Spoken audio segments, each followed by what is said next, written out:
Hello दोस्तों, आप सभी का स्वागत है डिजायर आई इसमें। और आप सब जानते हैं हमने फिजिकल सिस्टम को शुरू के 6 लेक्चर्स में कंप्लीट किया। हमने ये सारे के सारे टॉपिक्स कवर किए डिटेल में। और ये सिर्फ सिंगल टॉपिक है, ठीक। इसके अंदर बहुत सारे सब टॉपिक्स भी थे जो कि मैंने बहुत ही डिटेल में लिया आपके सामने। और फिर इसके बाद लेक्चर नंबर 7 में हमने बजटिंग चालू की, जिसमें मैंने आपको बताया कि सिर्फ हम इतने से टॉपिक की क्यों पढ़ रहे हैं, फिर बजट का क्या इंपॉर्टेंस रहता है, ये सब चीज़ें, बजट को कैसे आप अपने एग्जाम में यूज़ कर सकते हैं, ये सब चीज़ें मैंने आपको बताई। जिसमें मैंने जो मेजर हाइलाइट्स है बजट के वो डिस्कस कर लिए, मर्जर ऑफ रेल बजट भी डिस्कस किया। जिसको डाउट है वो देख सकता है ये लेक्चर, ठीक है। और इसके बाद at the end we are starting with lecture number 8, और ये इस सीरीज का लास्ट लेक्चर होगा। उसके बाद we will move to a next series, ठीक है। मे बी वो इन्फ्लेशन हो, चाहे एग्रीकल्चर या इंडस्ट्री जो भी हो, but I will let you know कि कौन सी सीरीज होने वाली है वो, ठीक है। So without any delay, let's start with our last lecture, and in that first topic of last lecture, that is gender budgeting। ठीक है कि जेंडर बजटिंग क्या होती है। जेंडर बजटिंग को समझने से पहले हमें तो ये जानना होगा कि ये जेंडर क्या होता है। जस्ट बिकॉज अगर आप जेंडर का मतलब नहीं जानेंगे तो आप जेंडर बजटिंग का मतलब कैसे समझेंगे। फॉर एग्जाम्पल यहाँ पर आप समझ ही सकते होंगे ये फीमेल के लिए किया गया होगा, ठीक है, फीमेल के लिए किया गया होगा, तो इसका नाम फीमेल बजटिंग क्यों नहीं रखा गया, इसका नाम जेंडर बजटिंग ही क्यों रखा गया, ठीक है। तो ये आपको पता होना चाहिए। तो देखिए, जेंडर का न्यूज जेंडर वर्ड का यूज इसलिए किया गया because it is a that means it is a neutral term. अब एक ऐसे न्यूट्रल टर्म है, फॉर एग्जाम्पल अगर मैं जेंडर बोलूँ तो कैन यू डिस्क्राइब कि मैं किस जेंडर की बात कर रहा हूँ, मैं मेल की बात कर रहा हूँ या फीमेल की बात कर रहा हूँ, नहीं ना। लेकिन अगर मैं मेल या फीमेल बोलूँ तो आप बता सकते हैं ना कि मैं अगर मेल की बात कर रहा हूँ तो it will be a boy, and if I am talking about female so I am actually conveying to a girl, ठीक है। सो आप समझ सकते हैं, इसलिए जेंडर न्यूट्रल टर्म है, इसलिए गवर्नमेंट ऑफ इंडिया ने बहुत ही दिमाग से जेंडर बजटिंग, ये जो जेंडर बजटिंग में जेंडर वर्ड यूज किया गया, ठीक है। अब ये जेंडर बजटिंग क्या होता है, अब इसका मतलब समझिए। देखिए, आप सब जानते हैं पार्लियामेंट में ये हमारा बजट प्रेजेंट किया जाता है, ठीक है। अब इस बजट का क्या एनालिसिस किया जाता है कि कौन कौन से प्रोविजन फीमेल के लिए हैं, ठीक है, और कौन कौन से प्रोविजन मेल के लिए हैं, ठीक है। और इसी को हम बोलते हैं जेंडर बजटिंग, मतलब कि जेंडर के हिसाब से इवेल्यूट किया जाएगा, दैट मीन्स बजट को, ठीक है। कि कौन कौन से कितने प्रॉफिट फीमेल को जा रहे हैं, कितना प्रॉफिट मेल को जा रहे हैं। और ये गवर्नमेंट ने किस लिए किया, ये गवर्नमेंट ने इसलिए किया जस्ट बिकॉज गवर्नमेंट देखना चाहती थी क्या हम जो बजट बना रहे हैं उसमें वुमेन को फायदा हो रहा है कि नहीं हो रहा है, ठीक है। अगर जिस बजट में देखा कि अगर वुमेन के लिए प्रोविजन कम थे तो उसके लिए फिर अलग से वुमेन के लिए प्रोविजन यहाँ पर बढ़ाए गए फीमेल साइड में। मतलब आप समझते हैं वुमेन को बढ़ावा देने के लिए, ठीक है, लीगल तरीके में ये जेंडर बजट लाया गया था। अब देखिए, सबसे बड़ा क्वेश्चन तो ये आता है कि वुमेन को इतना बढ़ावा ही क्यों दिया जाए, ठीक है, व्हाट आर द रीजंस। देखिए, इसका रीजन हमारी इंडियन सोसाइटी में बसा हुआ है। देखिए कैसे, अब आप देखेंगे, सबसे पहले तो हमारी जो इंडियन सोसाइटी है that is patriarchal in nature, मतलब एक पुरुष प्रधान देश है हमारा, okay, that is what we call in Hindi, ठीक है। इट इज पुरुष प्रधान देश। और पेट्रियार्कल, पेट्रियार्कल कैसे है कि यहाँ पर जो भी राइट्स दिए गए हैं वो सिर्फ और सिर्फ मैन को दिए गए हैं। आपने देखा कॉन्स्टिट्यूशन ऑफ इंडिया में सबको इक्वल राइट्स मिले हैं, लेकिन इंडियन सोसाइटी में क्या हो रहा है, आप जैसे फॉर एग्जाम्पल मैं आपको बताता हूँ कि जब हमारे यहाँ एक लड़की पैदा होती है तो तभी से उसके पापा में इसकी केयर करना चालू कर देते कि नहीं यार अब हमें इसे बाहर भेजना है, मतलब ये हमारी अमानत नहीं है, किसी और की अमानत है, इसकी शादी करना है, ये फिक्स हो जाता है उनके मन में। और ऊपर से उस बच्ची को बचपन से यही घर की चीजें सिखाई जाती कि तुम घर का खाना बनाओ, घर का ये काम करो। I am not talking about the urban areas, ठीक है। अगर आप सोच रहे हो कि आपके यहाँ ऐसा नहीं होता है, सब इक्वल राइट्स मिलते हैं, तो ये आपके लिए अच्छा है। लेकिन अभी भी 80% ऑफ जो इंडियन सोसाइटी है, 70% ऑफ इंडियन सोसाइटी वो अभी तक ऐसा ही सोचती है, ठीक है, इसलिए मैं बता रहा हूँ। तो आई वॉज टॉकिंग कि जितने भी राइट्स है वो वुमेन को ही दिए जाते हैं, that not women, it is actually given to man, not to women. कि आपने जैसे देखा कि जैसे मैं आपको बता रहा था कि बचपन से ही बताया जाता है कि बेटा तुम घर के काम करो, तुम्हें तुम किसी और की अमानत हो, तुम्हें कुछ इस तरीके से रहना है, तुम्हें घर के संस्कार सीखने हैं, तुम्हें उठना बैठना सीखना होगा। लेकिन लड़कियों को ऐसा नहीं बताया, लड़कियों को बोला जाता है जाओ बेटा बाहर अपने दोस्तों के साथ खेलो, जो मस्ती करना है करो, लड़कियों को छेड़ना है छेड़ो, we will not tell you anything. अगर लड़की छिड़ के आती तो उसकी गलती है, उसने ऐसे कपड़े क्यों पहने, इस टाइप की कमेंट की जाती है, ठीक है। ये हमारा पेट्रियार्कल नेचर है, okay, which is absolutely wrong, it is against the rights of women and I am totally against it personally, ठीक है। तो ये कबाड़ा से राइट्स मैन को दिए गए। और इतना नहीं, ये ऐसा नहीं कि बस मैं अगेंस्ट बोल रहा हूँ, यूजुअली मैंने अपनी फैमिली में भी यही चीज बोली थी। फॉर एग्जाम्पल अभी मैं रिसेंटली अपने मामा के घर गया था, तो वहां पर उनकी बेटी थी, तो उसे हिंदी मीडियम स्कूल में डाला गया, लेकिन उसका जो भाई था उसे इंग्लिश मीडियम स्कूल में डाला गया। तो मैंने पूछा कि भैया ऐसा क्यों किया गया, वो बोलते हैं कि उसे तो घर से बाहर जाना है, उसे 10th तक पढ़ाएंगे, उसके बाद उसकी शादी कर देंगे। मतलब इस टाइप की थिंकिंग है लोग, आप समझ सकते कितना पेट्रियार्कल नेचर है। ऊपर से उसके दिमाग में यही चीज डाली जाती है कि नहीं तुम्हें शादी करनी है, तुम्हें शादी करनी है, okay. This is how things go on. इसलिए हमें अब जो राइट्स हैं वो ओरिजिनल सेंस में किसको देना, वुमेन को देना, उसके लिए जेंडर बजटिंग का कॉन्सेप्ट लाया गया। फिर ऊपर से हेल्थ एंड एजुकेशन में अगर देखिए अगर कोई लड़का बीमार होता है तुरंत उसके पापा मम्मी उसे लेके दैट मीन्स हॉस्पिटल चले जाते हैं। इसका मैं आपको बेस्ट एग्जांपल ये अपने घर का ही बताता हूँ। हमारे जो मामा थे दैट मीन्स उनको लड़का चाहिए था। अब उन्हें शुरू में सिर्फ 3 लड़कियां हुई, अब उन्हें एक लड़की की आस थी। तो हमारे यहाँ एक फेमस मंदिर है Balaji, it is not the Tripuri Balaji, ये इट इज़ इन राजस्थान, ठीक है। तो बालाजी वो वहाँ पर जाते हैं और वहाँ पर मन्नत मांगते हैं और उनकी मन्नत पूरी हो जाती है। वैसे वो बहुत गरीब तबके के हैं बट फिर भी वो लोग गए, इतना पैसा खर्चा करके रिजर्वेशन में गए, ठीक है। इसके बाद वहाँ पर उनकी मन्नत पूरी हो गई और उनसे पहले मतलब उनके यहाँ कूलर नहीं था घर में, और लड़कियां जब बोलती थी तो बोलती थी नहीं कोई गर्मी नहीं, सो जा। लेकिन जैसे उनके लड़के ने बोला, 2 साल के लड़की ने, मुझे गर्मी लग रही, 3 साल के लड़के ने, तो तुरंत अगले दिन कूलर आ गया। तो ये क्या है, मतलब आप जो हेल्थ एंड एजुकेशन के राइट्स दे रहे हैं सिर्फ और सिर्फ मतलब मैन को दे रहे हैं। जब लड़की बोली जब आप कुछ नहीं कर रहे, अगर लड़की बीमार होगी तो नहीं थोड़ी देर घर में बैठो ठीक हो जाओगे, ठीक हो जाओगे। लड़कियों का कुछ भी बीमार हो तुरंत आपको हॉस्पिटल ले जाया जाता है, ठीक है। ये होता है हमारी इंडियन सोसाइटी में। फिर दूसरी तरफ इकोनॉमिकली उन्हें क्या रखा जाता है, उन्हें डोमेस्टिक फील्ड में ही रखा जाता है। मतलब बचपन से ही जानबूझ के उन्हें दिमाग में डाला जाता है बेटा तुम्हारा काम है घर में काम करना, तुम्हारा काम है घर में काम करना, you are not allowed to work outside, बाहर का काम मैन का। जिसकी वजह से क्या रहता है वो लोग चीजें अर्न नहीं कर पाते और जितनी मेहनत करते हैं, जैसे हमारी मम्मियाँ लोग हैं इतनी मेहनत करती है 10 से 11 घंटे काम करती है, उनके लिए कोई संडे नहीं होता। एटलीस्ट हमारे लिए संडे रहता है, हम लेट उठते हैं, ये ऐसी प्रॉब्लम रहती है, ठीक है। हम रेस्ट भी लेते हैं, कॉलेज से आते हैं, लेकिन मम्मियाँ तो पूरी काम करती रहती है ना, लेकिन वो तो कभी रेस्ट नहीं लेती और ऊपर से उनकी कोई सैलरी भी नहीं मिलती उन्हें। लेकिन मैन लोग तो सैलरी लेते हैं डोमेस्टिक काम की, जब बाहर काम करते हैं, कुक बनते हैं, ठीक है।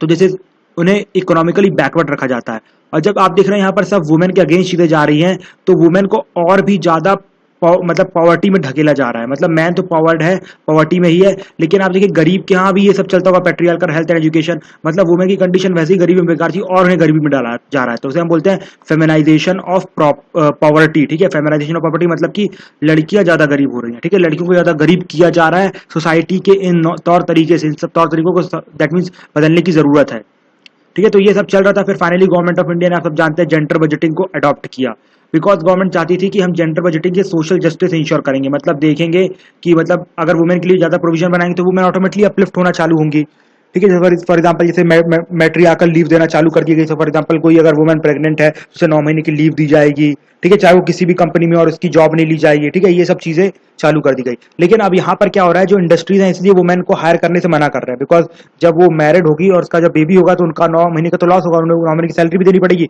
और कुछ चीजें मिलेंगी भी नहीं। तो हमारी मतलब इंडस्ट्रीज यहाँ तक गिर चुकी हैं कि मतलब आप समझ रहे हैं ना, that means what I want to say, कि मतलब एक माँ की वैल्यू भी नहीं समझ रहे हैं जहां से उन्होंने जन्म लिया है।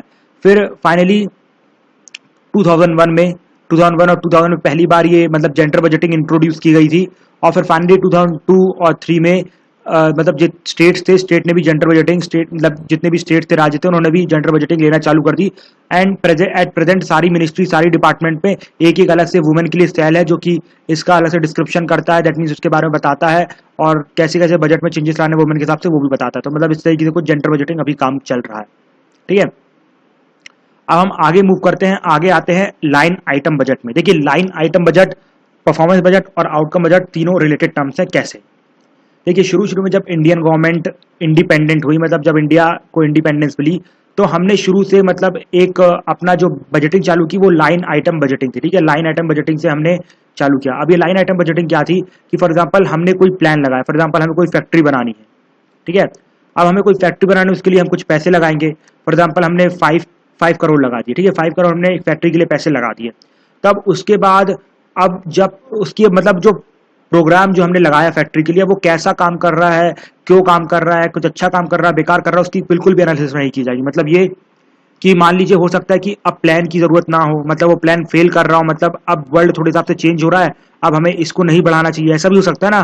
फॉर एग्जाम्पल अगर फॉर एग्जाम्पल जैसे कि आप अपने हिसाब से टाइम टेबल बनाते हैं, आप उसे फॉलो करना चालू करते हैं, लेकिन आप एट द एंड रियलाइज करना चालू करते हैं कि नहीं यार ये तो मेरे लिए कुछ काम ही नहीं कर रहा है, इससे मुझे कुछ फायदा नहीं हो रहा है, इससे मेरा टाइम वेस्ट हो रहा है, तो आप अपने हिसाब से चेंज कर देते हैं ना। लेकिन यहाँ पर ऐसा नहीं था, मतलब एक बार गवर्नमेंट ने प्लान बना दिया और मनी अलॉट कर दी तो वो मनी कहीं नहीं जाएगी, वो मनी लगातार उसके ऊपर लगती रहेगी, उसी प्रोजेक्ट के ऊपर, वही फैक्ट्री पर लगती जाएगी।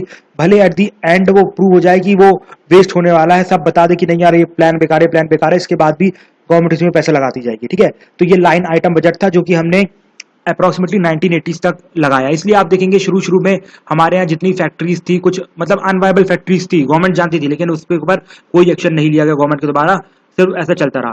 फिर इसके बाद जब गवर्नमेंट रियलाइज करेगा कि हाँ यार ये तो बेकार है, मतलब इतना बेकार एक्सपेंडिचर हम कर रहे हैं, that is actually not good for our economy, तो फिर फाइनली गवर्नमेंट ने एक यूएस से कॉन्सेप्ट लिया, ठीक है, जिसका नाम था परफॉर्मेंस बजट। अब परफॉर्मेंस बजट में क्या किया जाता है कि हर साल जो बजट है, ठीक है, हर साल मतलब जैसे फॉर एग्जांपल आपने उसी फैक्ट्री के लिए 5 करोड़ रुपए लगाए थे, तो हर साल उसको एनालाइज किया जाएगा, क्या इसमें अब ये वायबल है, ठीक है, क्या हमें इसे कंटिन्यू करना चाहिए, क्या हमें इससे कोई प्रॉफिट होगा, हर साल देखा जाएगा कि क्या इसकी एनालिसिस, अगर एनालिसिस बेकार हुई, नेगेटिव पॉइंट्स आए, तो ऑटोमेटिकली वहां पर पैसे फंडिंग करना बंद कर दी जाएगी, ठीक है। जैसे फॉर एग्जाम्पल अपने आप टाइम टेबल में करते हैं, अगर आपको लगा कि नहीं यार यहाँ पर काम नहीं कर सकता, टाइम टेबल को चेंज कर दो। तो फिर इसका इंट्रोडक्शन कब किया गया था? इसका इंट्रोडक्शन 1983 में किया गया था, यूएस से लिया गया था, और सबसे पहले से साइंस एंड टेक्नोलॉजी डिपार्टमेंट में यूज किया गया था, ठीक है। फिर फाइनली 1986 में सारी की सारी मिनिस्ट्री ने इसे एक्सेप्ट कर लिया, ठीक है। अब फाइनली अब हम आते हैं आउटकम बजट में। अब इंडियन गवर्नमेंट ने आउटकम बजट एक्सेप्ट कर लिया है, तो आप सोचेंगे अरे परफॉर्मेंस बजट में क्या प्रॉब्लम थी, अच्छी तो लग रहा था, अगर मेरा टाइम टेबल बेकार था बदल देता और क्या था। लेकिन आपने कभी ये चीज नहीं सोची है कि देखिए कभी कभी ऐसा लगता है कि फॉर एग्जाम्पल हम अपने टाइम टेबल में एथिक्स डाल देते हैं, अब हम उससे बोर होना चालू हो जाते हैं, हम अपने उसमें टाइम टेबल में कभी कभी करंट अफेयर्स डाल देते हैं, हम उससे बोर होना चालू कर देते हैं। लेकिन देखिए रियलिटी में आपको लगता है कि नहीं मैं बोर हो रहा हूं तो मुझे नहीं पढ़ना चाहिए, लेकिन रियलिटी में तो आपको पढ़ना ही पड़ेगा, चाहे आप कुछ भी कर ले। जैसे फॉर एग्जांपल अब इंडिया के केस में अगर मान लीजिए 1 साल के लिए 2 साल के लिए किसी का परफॉर्मेंस नेगेटिव हो गया, और अगर आपको लग रहा है मतलब जो प्रोजेक्ट का परफॉर्मेंस नेगेटिव हो गया, आपको लग रहा है कि नहीं अब इसको बंद कर देना चाहिए, लेकिन आप ये क्यों नहीं सोचते कि आपने उसमें आपने आधा टाइम उसमें लगा ही दिया है, अब उसमें उसमें आपने 60 to 70% का पैसा लगा ही दिया है, अगर अब आप बंद करेंगे ना तो आपको पूरा कंप्लीट प्रोजेक्ट मिलेगा और ना ही अपने पूरे पैसे वापस मिलेंगे। फॉर एग्जाम्पल अगर मान लो अगर हम उसे पूरा लगा ही देने देते, तो अगर प्रोजेक्ट कंप्लीट हो जाता तो एटलीस्ट कि मतलब बाद में हो सकता था कि उसे टोल टैक्स या कुछ वसूले जा सके, तो हो सकता था फ्यूचर में फायदा भी हो सकता था। लेकिन अगर बंद कर दिया तो ना तो आपको मतलब आपका पैसा वापस मिलेगा और ना ही आपकी फैक्ट्री बनकर तैयार हुई, तो आप सोचते हैं यहाँ पर भी बेकार है थोड़ा सा। तो आप सोचेंगे फिर तो हमें दोबारा अपने जो पहले वाले सिस्टम में था उसमें मूव कर जाना चाहिए, वहां पर तो पूरा पैसा लगा ही दे रहे थे, लेकिन वो भी बेकार है, आपने उसका भी डिसएडवांटेज देख लिया। तो उसकी जगह फिर एक नया सिस्टम आता है जिसका नाम है आउटकम बजट। देखिए अब आउटकम बजट में क्या किया जाता है कि गवर्नमेंट ने प्लान बना दिया, ठीक है, फुल प्रूफ गवर्नमेंट ने प्लान बना दिया कि ऐसा ऐसा काम किया जाएगा, फिर उसके ऊपर एक ब्लू प्रिंट बनाया जाएगा। अब मतलब डिपार्टमेंट वेरियस डिपार्टमेंट को बोला जाएगा ब्लू प्रिंट बनाओ, और ब्लू प्रिंट के हिसाब से बताओ कि कौन सी आयरन स्टील की फैक्ट्री में कितना पैसा लगेगा, ये बताओ ये कौन कौन से पार्ट में कितना पैसा लगेगा, टॉयलेट बनाने में कितना पैसा लगेगा, सब पूरा एनालाइज करो और उसके हिसाब से आप हमें डेटा दो, ठीक है। फॉर एग्जाम्पल 5 करोड़ रिजल्ट आया, अब उसके हिसाब से जब ब्लू प्रिंट तैयार हो जाएगा, पूरा फिक्स हो जाएगा, यहाँ इतना 1-1 रुपए यहाँ लगना है, तो आप सब जानते हैं कि यहाँ पर ट्रांसपेरेंसी भी बहुत रहेगी, कोई पैसा भी नहीं चुरा पाएगा क्योंकि ऊपर से फिक्स रहेगा, यहाँ पर इतना पैसा जाना तो कहाँ गया, गवर्नमेंट पूछ सकती है, ठीक है। तो फिर फाइनली आप देख सकते हैं कि गवर्नमेंट ऐसा मतलब लगातार पूछ सकती है। और फिर हमें यहाँ पर देखिए दूसरा फायदा ये मिलना है कि यहाँ पर हमें आउटकम दैट मीन जो परफॉर्मेंस बजट था उसका भी फीचर था, मतलब आपने 1 साल के लिए लगा तो दिया, मतलब ब्लूप्रिंट लगा दिया और आपने परफॉर्मेंस चालू कर दी, लेकिन आप हर साल इवैल्यूएट भी करेंगे। आप देख रहे हैं ना, मतलब जो पिछला जो था आपने देखा उसका कुछ एडवांटेज भी था बिकॉज वहां पर हर साल एनालाइज कर रहे थे, यहाँ पर ब्लूप्रिंट एक नई चीज लाई गई आउटकम बजट में, लेकिन यहाँ पर एनालिसिस भी चालू की गई। अगर बेकार एनालिसिस होगी तो फिर ब्लूप्रिंट में देखा जाएगा कि कहाँ पैसे गए, कहाँ कैसा बेकार हुआ, तो ट्रांसपेरेंसी मेंटेन होगी, ठीक है। And it is also similar to zero based budget, आपने सुना ही होगा, but it is now not that much important and so I am not discussing, but it is similar to zero based budget. So this is the end of the lecture and we have completed our budgeting series as well. If in future I will get the time, so I will tell you, that means I will give you the analysis of budget which will be coming in future, ठीक है। और साथ ही साथ आप समझ ही सकते हैं कि कितनी मेहनत की गई फिस्कल सिस्टम को समझाने में, दैट मीन्स कहाँ कहाँ से एग्जाम्पल निकाले गए। सो आई विल रिक्वेस्ट कि आप सारे के सारे लेसन जरूर शेयर करिए कि और लोगों को भी एडवांटेज मिले और हम भी थोड़े मोरलाइज्ड हों और काफ़ी हमारे अंदर भी कॉन्फिडेंस आए और लेक्चर बनाने का, पूरी सीरीज कंप्लीट करने का, बिकॉज हम आप सबका सपोर्ट चाहते हैं, इसके बाद ही ये पूरी इकोनॉमिक्स की सीरीज कंप्लीट हो पाएगी, ठीक है। So thank you, a nice day. We will meet in next series, and before that please watch my banking, monetary policy, capital market and the rest of the series. Fine. So we will meet in next lecture. Thank you, a nice day, friends.